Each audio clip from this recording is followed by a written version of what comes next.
Question de la mixité et du vivre ensemble qui est revenu en force après les rassemblements et les minutes de silence du mois de janvier.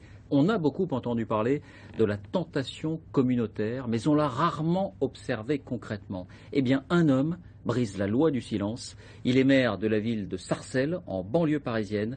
Il s'appelle François Pupponi. Regardez l'enquête de Manuel Tissier et Jean-François Monnier sur place. Des tours et des bars à perte de vue. C'est le grand ensemble de Sarcelles et ses 12 000 logements. 40 000 habitants issus de 40 nationalités. Ici, les centres communautaires juifs côtoient les commerces halal et les églises orthodoxes ou chaldéennes, celles des chrétiens d'Orient. La journée, oui, ça se mélange. Lui, il est chrétien, elle est musulmane et le monsieur, il est juif. Et ils sont à côté, ils vivent ensemble. François Pupponi est le maire de Sarcelles depuis 18 ans. Un élu qui a vu ces quartiers s'organiser autour de l'origine de leurs habitants. Là, c'est globalement blanc et plutôt communauté juive, avec des Chaldéens aussi un peu, mais principalement communauté juive. Et après, c'est logements sociaux avec principalement immigration subsaharienne et maghrébine. Tous les logements ont été attribués par des gens de la Caisse des dépôts et des gens de la préfecture. Donc, ça a bien été voulu par des institutions d'État. Et quand Manuel Valls parle de politique d'apartheid, il a raison. Sarcelles en est l'exemple. Et on dit maintenant à ces gens qu'on a ghettoisés, parqués, ah mais vous vous rendez compte, vous mettez en danger la République parce que vous vivez dans votre communauté. Dans quel pays sommes-nous? François Pupponi a 2 ans quand il s'installe avec ses parents fonctionnaires dans le bas du Grand Ensemble. Un quartier en pleine rénovation aujourd'hui. Tout ça c'est neuf. Ça c'est les logements qui vont être livrés dans les jours qui viennent. Mais en 1964, bonjour madame. Ses voisins sont avocats, généraux ou enseignants. Mais il y avait une vraie mixité, et sociale et d'origine.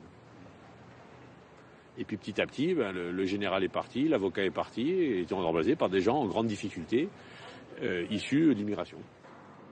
Le ghetto, selon François Pupponi, c'est le bas du quartier des Lochères. 100% de logements sociaux. C'est là qu'habite Wilfried Melitzer, depuis sa naissance, il y a 30 ans. Comme dans tous les immeubles du secteur, les habitants de sa tour sont issus de l'immigration. Du Congo, Mali, Sénégal, Guadeloupe, Côte d'Ivoire, Algérie, Maroc. Ça crée des problèmes sociaux. Ça crée des problèmes qui ne sont pas réglés. C'est un peu de l'abandon. C'est de l'abandon. C'est vas-y, on met les gens là et vas-y, débrouillez-vous quoi.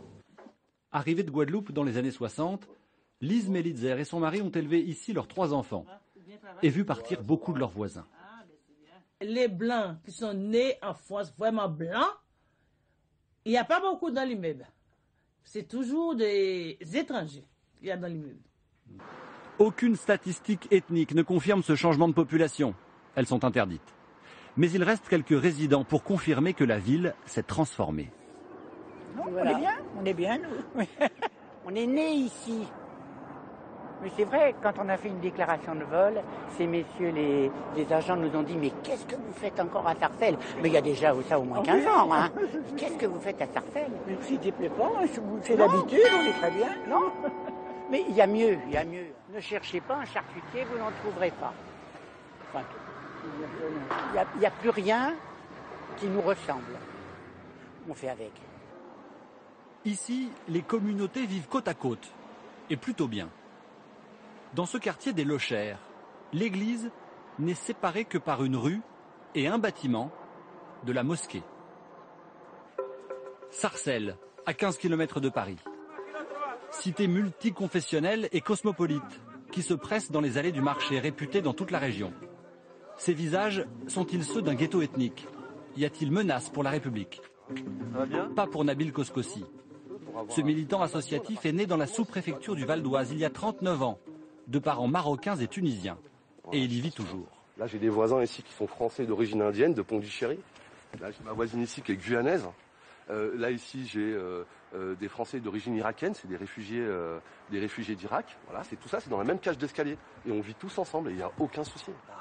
Il y a bien un apartheid social, selon lui. Mais l'idée d'un repeuplement des quartiers par des habitants plus riches, suggérée par Manuel Valls, le fait bondir. C'est un aveu d'échec extraordinaire. Alors que moi, je pense qu'on peut faire en sorte que ces jeunes-là, ces habitants-là deviennent eux les classes moyennes de demain. Voilà. En parlant comme ça, en disant ça, c'est hyper grave. C'est hyper grave, c'est-à-dire que eux, c'est foutu, on peut rien faire. Il faut faire venir des gens d'ailleurs. Ben ça, c'est scandaleux. Monsieur Daff est un exemple de cette classe moyenne.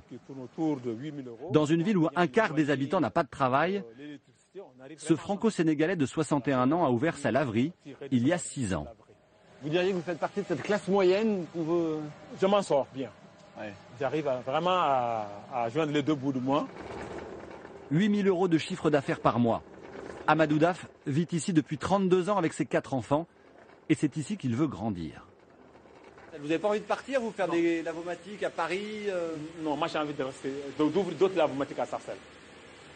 Je connais bien la ville, je me plais bien, j'ai une très bonne relation avec mes voisins, mes clients, les Sarcellois. Que ce soit à la mosquée, si je vais, que ce soit à l'église, si je passe, que ce soit devant la synagogue, voilà, je m'entends.